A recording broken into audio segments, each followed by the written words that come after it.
Hello there, Dr. Lepora here. Hope that you are safe and well. The question, the inquiry I often get is exactly how much of a scope of diversity and equity and inclusion should an organization take on at a time? And let me just point out, diversity, equity, and inclusion are all three very distinct concepts within themselves, related, complementing each other, but different. And of course, that could be a masterclass in itself. That being said, the answer is it depends. And there are various factors that goes into that, and we're going to talk about that today.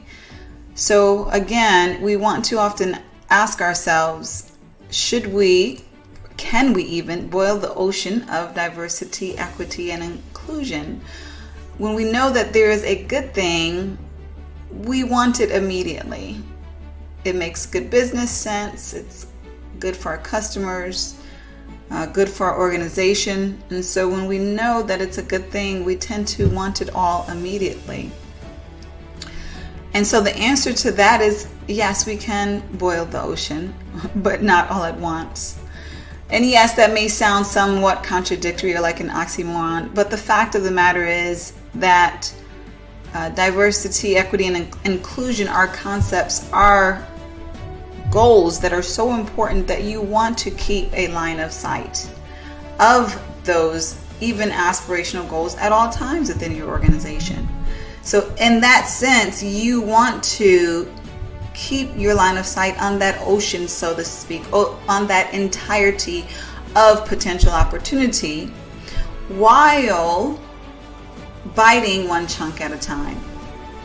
And that one chunk at a time is going to depend on your organization, and we're going to get into the factors that influence the chunks, so to speak, that your organization will take at a time. But nonetheless, regardless of your organization, you should be taking a methodological approach to getting to that inspirational D&I utopia, if you will. So what we've seen in the past with D&I is sort of this one blast, one and done effort.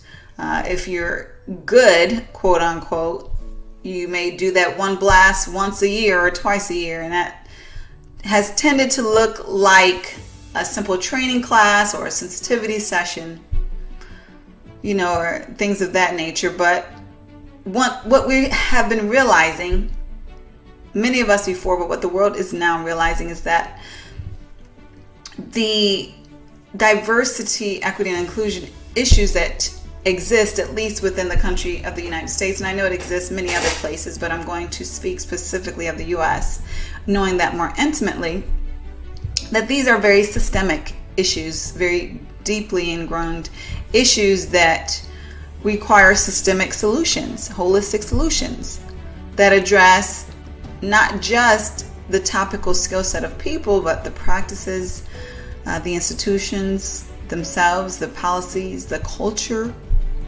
representation, a holistic effort. If you truly want to transform to be a healthy D&I organization, and that if is obviously there because we always have that choice.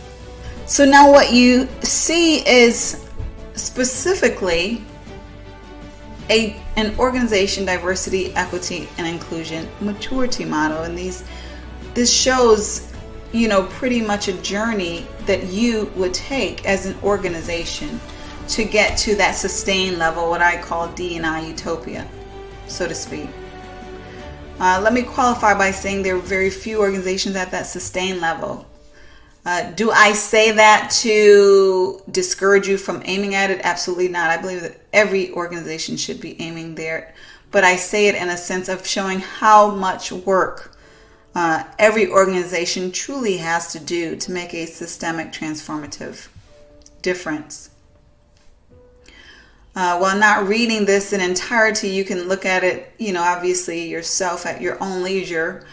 The theme that you will see here is an organization graduating from a basic level, a level that is purely reactive, that is solely concerned with DE and or I for reasons of compliance, legality, lack of liability. That's your, basement, if you will, rock bottom level of D&I within an organization. And then you can go all the way to the sustained level, the most graduated level. And at that level, quite frankly, it's not about external effort, as you will see more so within these medium areas of awareness, appreciate, and integrate. Once you get to the sustained level, your organization is DE&I. It is ingrained in the culture. It is institutionalized. So it's not about it being this separate entity. If you were to change the D&I within your organization, you would change the culture. If you were to lose D&I, you would lose some of your organization's culture. That's what that sustained level looks like. And in between there, it's really a focus of going from, appreciating the importance of D&I, valuing it, to hiring other people on the outside to help you to do it, to aiming to do it inside, to holding people accountable for it, and then ultimately getting to that sustained point of it being institutionalized and a significant part of who your organization is, what your organization is. So in any transformational effort, and we're specifically speaking to organization diversity, equity, and inclusion right now, what you will see is steps that should be taken, methodological steps that should be taken in order to successfully transform in the way that your organization desires to, because every organization is different. So what I would argue is there are some essential steps that you need to take in order to do it right. So first and foremost, there needs to be a burning platform. And what does burning platform mean? That basically means there's either a danger to not changing, the house is on fire, so to speak, or it's a danger of what you will miss out on if you do not transform with this diversity, equity, and inclusion. Every organization that takes on the endeavor of transforming their diversity, equity, and inclusion emphasis within their organization may have different burning platforms. Some may be similar, some may be different. For some organizations, it may be an issue of liabilities. They're tired of, facing legal liabilities connected to discrimination, things of that nature. Other organizations, it may be a lack of ability to recruit good candidates. So that may be their reason. Another organization's burning platform may be more positive. It may be because they strive to be an organization that provides the best for their customers. An organization that provides a diverse, collaborative, innovative, integral part within the organization, and that may be their burning platform. The reasons, also known as the burning platform, the strong reasons, if you will vary. Another essential component is for your organization to have a vision that is strong, closely tied to what you want to seek. And this includes the goals, of course, the goals that are tied to your vision, which is also equally important. So what does that look like? From a vision perspective, it's about the appropriate communication, from the perspective of, is it simple and is it well focused so that someone can easily understand what you are attempting to attain? In accord with that, is it communicable? Meaning that you can communicate it in a way where people understand. Is it imaginable? This begs the question, obviously this is subjective, but for your organization, can people imagine this vision actually happening? Or is your culture so far from that vision that they can't even imagine your organization getting there? Very importantly, is it desirable? Is the vision desirable? Meaning, do you have enough of the right stakeholders? And you would know what the right stakeholders are, people who have influence within the organization, who are needed by the organization, who desire this vision, who desire to upgrade, if you will, your D, E, and or I efforts and feasibility. Is it shown to be doable? Is it shown to be a feasible response? Meaning, when you compare it to other alternatives, does it make sense? Have you done your due diligence regarding how it's actually going to happen? And then lastly, a very important one is flexibility, being flexible. Is your organization flexible enough now in the vision to take it on, while knowing a vision is not an implementation plan, but flexible enough to adapt in order to be successful in it? Because anytime we do something new, there are going to be unexpected occurrences. And when that happens, it's important for us to be flexible enough to pivot in order for what we seek to be successfully implemented. So we went into the importance of a burning platform, the importance of having a vision and what that good vision looks like and goals. And then there are your alternatives.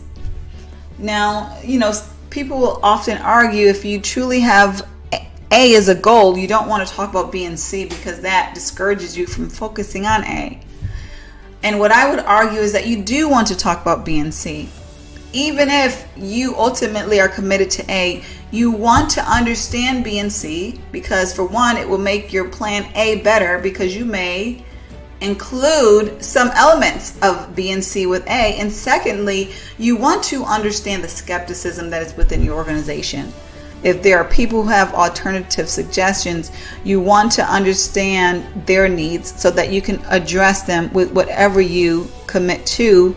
And you want to understand them to manage resistance to change, which often comes when there are those desired alternatives. So that is a very important reason to address your alternatives.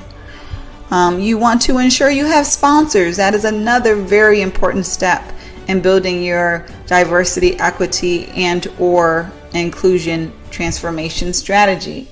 Sponsors are those individuals who do just that. They sponsor the effort. That is, they have enough power and resources to make the effort happen. The effort may not happen without those sponsors. Those sponsors are often most likely the top leaders of the organization. They are the ones who, when they grab the microphone, people will listen to, and they also the ones who tend to have the purse strings. So whether it's the CFO or the director or the CEO, it's obviously the most desired. These are very important sponsors to have, because while we often love to cheerlead and desire that whole change from the middle up, and it does happen, when we work with transformational change, we know that typically change is not successful without those top level sponsors. And then importantly, in accord with that, very related to that, we want to ensure that we understand the investment level of our transformation. And investments is not just talking about money, which of course is a very important one, but it's also talking about the time investment, which oftentimes equals money, that is going to be required by different stakeholders. We're talking about the investment of people, not from just a staffing perspective, but from the perspective of if there are different desires and opinions, there is that people element, if you will, that can either go up with engagement and satisfaction, or it can go down. Now, what is well known with most transformational changes is that our people engagement, our people satisfaction oftentimes go down before it goes up. Now, why is that? It's because oftentimes there is anxiety related to change. We want to resist it because it is unknown to us. So we are uncertain regarding whether or not it's going to benefit us, and it may be even a possibility that we think it may hurt us. So part of that investment for any transformation, and D&I is not an exception, is that investment, that cost, if you will, of that people factor. Now, if it is the right change, which I believe D&I is, that investment will be well invested and worth the ROI that comes. The ROI will be well worth the investment, rather. And so what you will get in the long end, that more innovation, greater collaboration, greater customer suitability is going to be worth that short run discomfort, if you will, investment that you may experience. And then, of course, there are other investments. Technology is a great example. A lot of times in this day and age, technology tends to accompany most transformations. That is because there are technologies that tend to make our lives, our work better in every area.